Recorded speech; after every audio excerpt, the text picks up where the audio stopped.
السلام علیکم ناظرین، خالد اقبال کا سلام قبول کیجیے۔ ڈائلاگ ود پروفیسر اکرم برانی، یہ آپ کا اپنا یوٹیوب چینل ہے، اسے لائک کریں، سبسکرائب کریں اور دوستوں کو شیئر کریں۔ ہو سکے تو کسی بھی موضوع سے متعلق آپ ہم سے کوئی سوال بھی کر سکتے ہیں، جس کا جواب آپ کو پروفیسر اکرم برانی صاحب دیں گے۔ ہمارا آج کا موضوع ہے G2 کیا ہے اور اس کے عالمی سیاست پر کیا اثرات مرتب ہوں گے۔ چلتے ہیں جناب پروفیسر اکرم برانی صاحب کے پاس۔ ڈاکٹر صاحب، آپ نے شاید پہلے G7 یا G8 کا نام سنا ہو، مینز گریٹ انڈسٹریلائزڈ نیشنز۔ جی پہلے G8 تھا، جس میں امریکہ تو ہوتا ہی ہے، امریکہ، کینیڈا، جاپان، جی اور پھر یورپ میں سے ہو گئے، فرانس ہو گیا، جرمنی ہو گیا، اٹلی ہو گیا، اور UK اور رشیا پہلے تھا G8۔ یہ ممالک شامل یہ ممالک شامل تھے، یہ بڑے پاورفل ملک جو زیادہ انڈسٹریلائز جو ہیں۔ پھر رشیا کے ساتھ 2014 میں اختلاف ہوا تو رشیا باہر چلا گیا، تو اب G7 ہے۔ جب یہ G8 تھا 90s میں، جب سوویت یونین ختم ہوا تو G8 بنا، تو یہ دنیا کی 70% سے زیادہ اکانومی کو کنٹرول کرتے تھے، یہ 8 ممالک۔ اور اب چونکہ ایشیا میں آپ نے دیکھا رائز ہو گیا ہے، چائنا بہت پاورفل ہو گیا ہے، انڈیا بہت تیزی سے ترقی کر رہا ہے، اس کے بعد جناب ویتنام، اس کے بعد جناب انڈونیشیا، تو یہ کافی پاورفل ملک ہو گئے ہیں۔ پھر مڈل ایسٹ میں تیل والے ممالک جو ہیں ان کی بھی اکانومی ترقی کر گئی ہے، برازیل بھی کافی پاورفل ہو گیا ہے، کوریا نے بھی ترقی کی، کوریا نے بھی ترقی کر لی ہے۔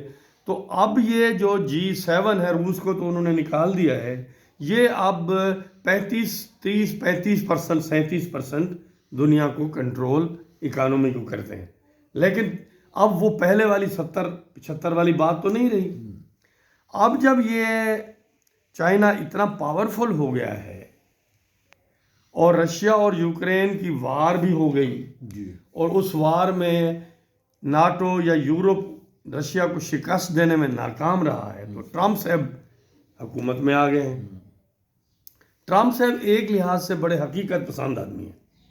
ایک تو انہوں نے کلیئر کہہ دیا یورپ سے کہ ہمارے پاس وسائل نہیں ہیں، آپ وسائل فراہم کریں تو ناٹو چلائیں گے، ورنہ ناٹو جانے آپ جانے۔ اسی طرح اب انہوں نے ایک تجویز دی ہے چائنا کو، کہ انہوں نے کہا باقی ملکوں کو چھوڑیں، ہم G2 یعنی ہم 2 گریٹ پاورز جو ہیں، ہم ایک دوسرے کے سامنے بیٹھتے ہیں اور بات چیت کرتے ہیں کہ دنیا کو آگے کیسے لے چلنا ہے۔ کیونکہ اگر ہم دونوں ایک دوسرے کے ساتھ ڈائلاگ پہ چلے جائیں، باقی ممالک ہمیں فالو کریں گے۔ یعنی وہ کہنا یہ چاہ رہے ہیں، جس طرح سوویت یونین ہوا کرتا تھا اور پھر یہ ویسٹرن بلاک تھا جس کو امریکہ لیڈ کرتا تھا، وہ بھی ایک طرح کا G2 ہی تھا، کہ ایک گروپ کو لیڈ کرتا تھا سوویت رشیا اور دوسرے گروپ کو امریکہ، تو وہی ساری دنیا کے معاملات کو طے کرتے تھے۔ لیکن اب پارٹنر بدل رہا ہے۔ اب انہوں نے کہا کہ جناب رشیا چونکہ کمزور ہو گیا ہے، وہ اب ہمارے برابر نہیں رہا۔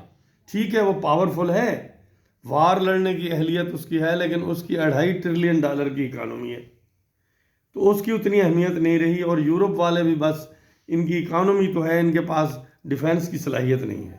اسی لیے اب اس نے تجویز دی ہے پریزیڈنٹ جی کو، چائنا کے امریکن صدر نے، امریکن پریزیڈنٹ نے، کہ ہم آپس میں ڈائلاگ کرتے ہیں اور یہ طے کرتے ہیں کہ مستقبل میں ہم ایک دوسرے کے ساتھ کمپیٹ کیسے کریں گے، تعاون کیسے کریں گے، کن کن شعبوں میں کریں گے، اور جہاں ہمارا اختلاف ہے اس میں ہم ایک دوسرے کو کمپیٹ کریں گے۔